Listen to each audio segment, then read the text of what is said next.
Hello hi welcome to Vallika vlogs. అందరూ ఏం చేస్తున్నారు? భోంచేశారండి? మా అందరి సంగతి సరే కానీ నువ్వేం చేస్తున్నావు అక్క అంటారా? ఏమి లేదండి, మా అమ్మగారికి అయితే బ్లౌజ్ అయితే కట్ చేస్తున్నాను అనమాట. ఆల్రెడీ 3 days బ్యాక్ అయితే కట్ చేశానండి. Front part back part hands అయితే కట్ చేశాను. ఇంకా ఫ్రంట్ పార్ట్ అయితే కట్ చేయలేదు. ఎందుకు అంటే చూసారు కదా, మీకు చూస్తేనే తెలిసిపోతుంది ఎన్ని ప్యాచ్లు అయితే పడతాయో.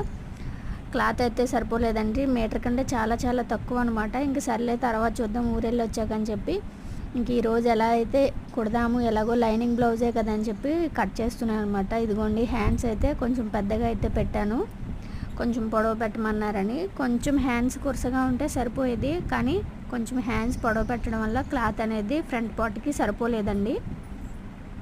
ఇంకా ఇగోండి ఈ పీసులు అయితే మిగిలినవి. దీంట్లో ఉక్సులు పట్టి తాళ్ళు పట్టి అలాగే క్రాస్ బెల్ట్ అయితే తీయాలి ఈ పీస్ మీదకండి. ఇంక ఇది ఎలాగో ఉంది కదా, ఇదైతే కరెక్ట్గా మీటర్ ఉందండి. దీంతో అడ్జస్ట్ అయితే చేయొచ్చు కదా అని చెప్పి నేను ఈ విధంగా అయితే కట్ చేశాను అనమాట. ఇప్పుడు ఇది కట్ చేసే కంటే ముందు ఫ్రంట్ పార్ట్కి మనం ప్యాచ్లు అయితే పడతాయి అన్నారు కదా, ఇప్పుడు దానికైతే ప్యాచ్ వర్క్లు అయితే వేయాలండి. అది వేసిన తర్వాత అప్పుడు దీన్ని కటింగ్ అనేది చేయాలి, లేదు అంటే కటింగ్ అనేది సరిగ్గా రాదనమాట. అది వేయాలి, తర్వాత ఈ బ్లౌజ్ పీస్ అయితే కట్ చేయాలండి.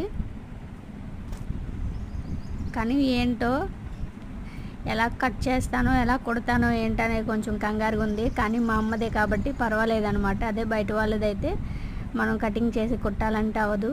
నేర్చుకొని మొత్తం వచ్చిన తర్వాత అయితే కటింగ్ అయితే చేయాలన్నమాట. ఓకే.